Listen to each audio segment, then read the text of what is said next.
Cuando yo, como economista y analista del imperio estadounidense, escucho a los portavoces del Pentágono o a los presentadores de noticias en Occidente hablar sobre el Mar del Sur, de China, siempre usan la misma frase. Es una frase diseñada para sonar noble, legal y justa, libertad de navegación. Nos dicen que las flotas de guerra de Estados Unidos están allí simplemente para asegurar la libertad de navegación en aguas internacionales. Esta es, en mi opinión, quizás la mentira más peligrosa y descarada de nuestra era. Lo que acaba de suceder lo demuestra. Un bombardero B-52. Pensemos en lo que es eso. No es un barco de carga. No es un velero. Un B-52 es un bombardero estratégico de largo alcance diseñado durante la Guerra Fría con un propósito principal: lanzar bombas nucleares. Cuando el ejército estadounidense envía un B-52, acompañado por una flota de portaaviones, a miles y miles de kilómetros de sus propias costas, para volar pegado al espacio aéreo de la segunda potencia económica mundial, eso no tiene un nombre. Pero les aseguro que no es navegación. Es una provocación. Es una amenaza. Es un acto de intimidación militar en su forma más pura. Es el imperio mostrándole los dientes al competidor que ya no puede vencer económicamente. Así que lo primero que debemos hacer, para entender esta crisis, es desechar el lenguaje de Washington. No estamos hablando de libertad, estamos hablando de agresión. Ahora, analicemos el incidente inmediato. Los titulares en Occidente gritarán: cazas chinos agresivos interceptan a un avión estadounidense. Verán el vídeo, grabado desde la cabina estadounidense, mostrando a un caza J-16 chino volando peligrosamente cerca, soltando bengalas, realizando maniobras que el Pentágono califica de poco profesionales y temerarias. Esta es la narrativa que quieren que vean: los chinos son los agresores, los imprudentes, los que buscan pelea. Pero yo les pido que usen su pensamiento crítico y den un paso atrás. ¿Qué estaba haciendo ese bombardero B-52 allí, en primer lugar? ¿Qué estaba haciendo ese grupo de batalla de portaaviones, el USS Ronald Reagan o el USS Carl Vinson, en el estrecho de Taiwán o en el mar de Filipinas? No estaban de vacaciones. No estaban realizando una misión humanitaria. Estaban realizando ejercicios. ¿Y qué son estos ejercicios? Son simulacros de guerra. Son simulacros de cómo bloquearían los puertos de China, cómo hundirían su armada y cómo lanzarían ataques sobre su territorio continental. La agresividad china no es una causa, es una consecuencia. Es una reacción. Es la única reacción posible cuando una potencia extranjera hostil trae su maquinaria de guerra nuclear a tu puerta y simula cómo va a destruirte. La pregunta que yo hago, la que los medios nunca hacen, es simple.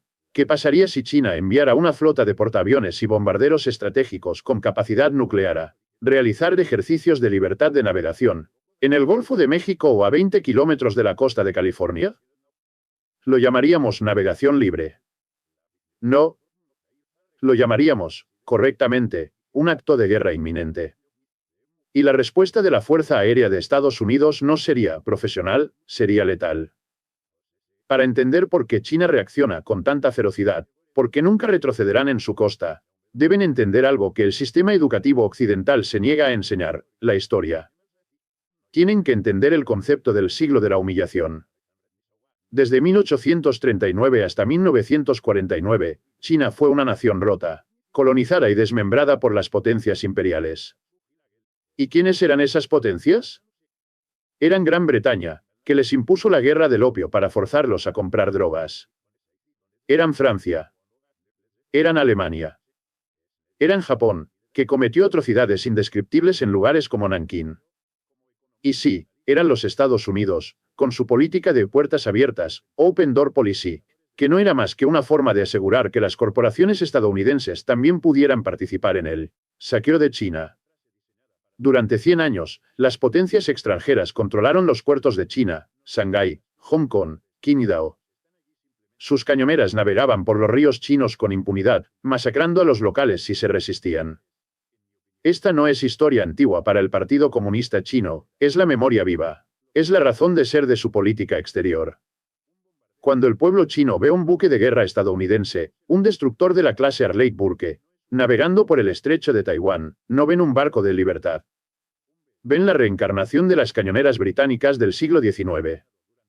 La política de China hoy, desde su economía hasta su ejército, se basa en un juramento solemne: nunca más.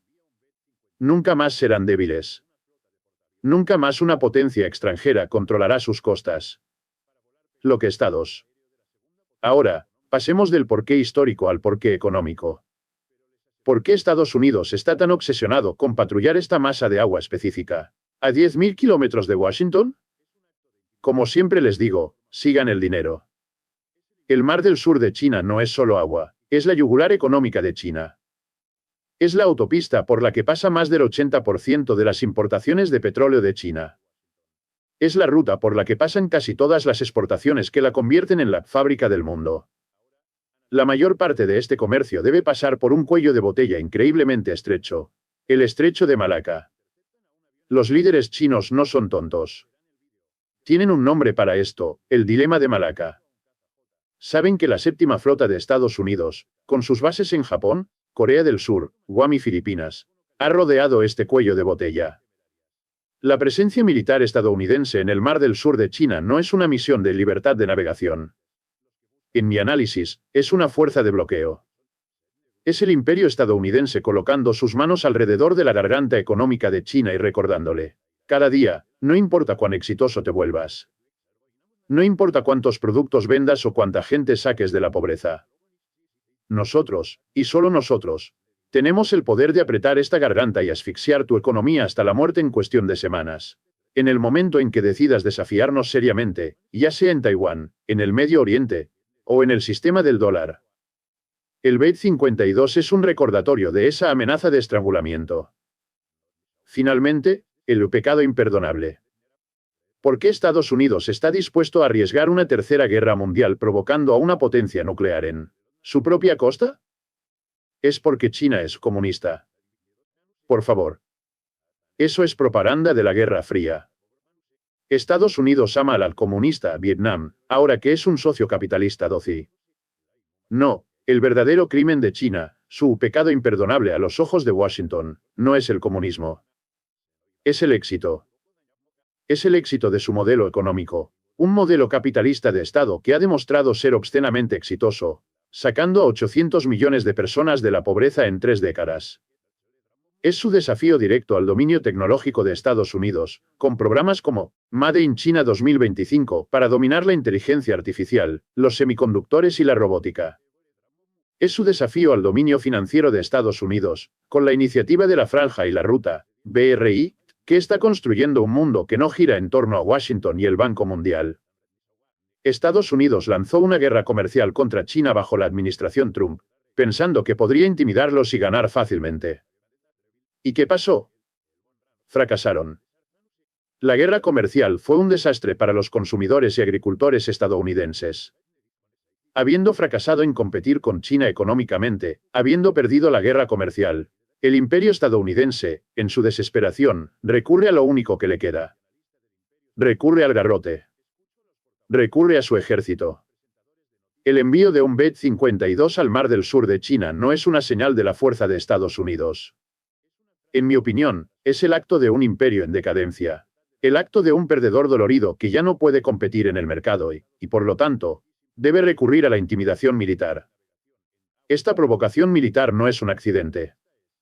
No es la decisión de un solo almirante en el Pacífico. Es una estrategia deliberada, concebida en los think tanks de Washington.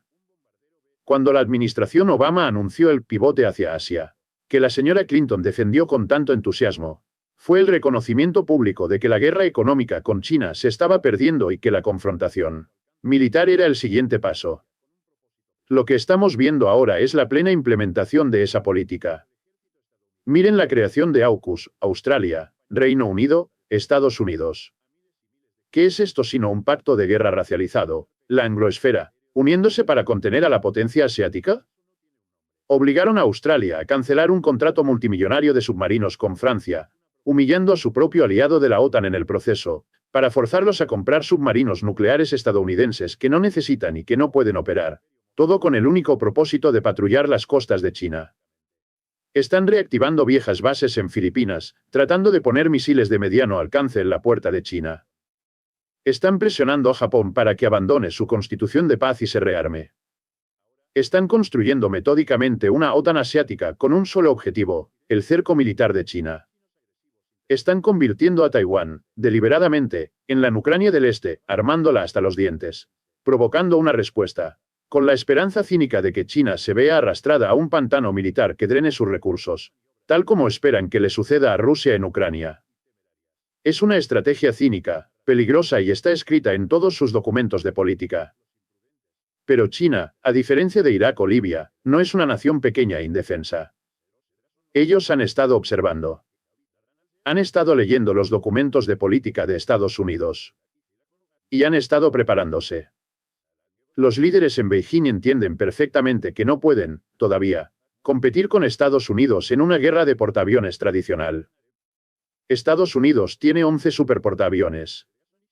Es la flota más grande del mundo.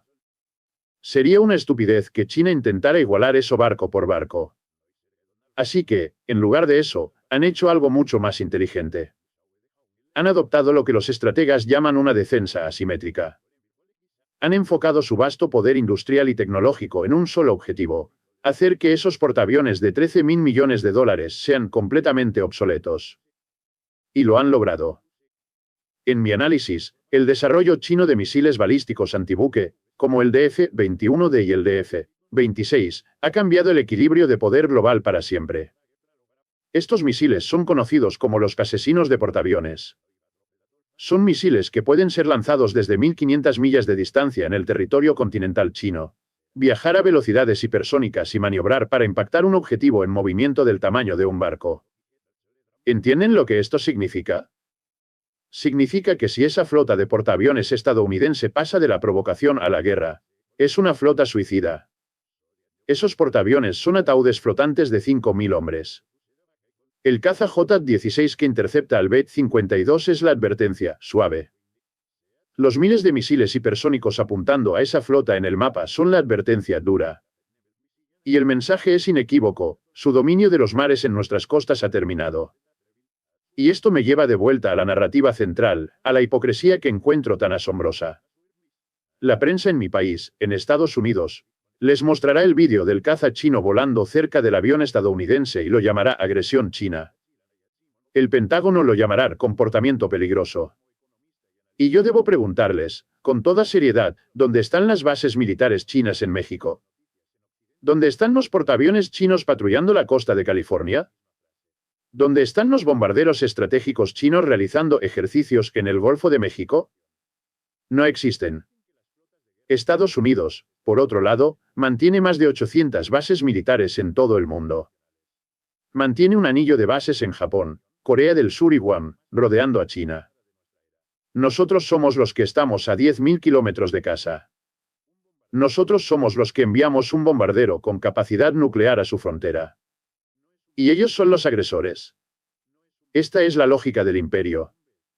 La lógica de un imperio que cree que tiene el derecho divino de patrullar cada océano, de dictar la política de cada nación, y que cualquier acto de resistencia, cualquier acto de autodefensa por parte de la nación que está siendo rodeada, es etiquetado como agresión.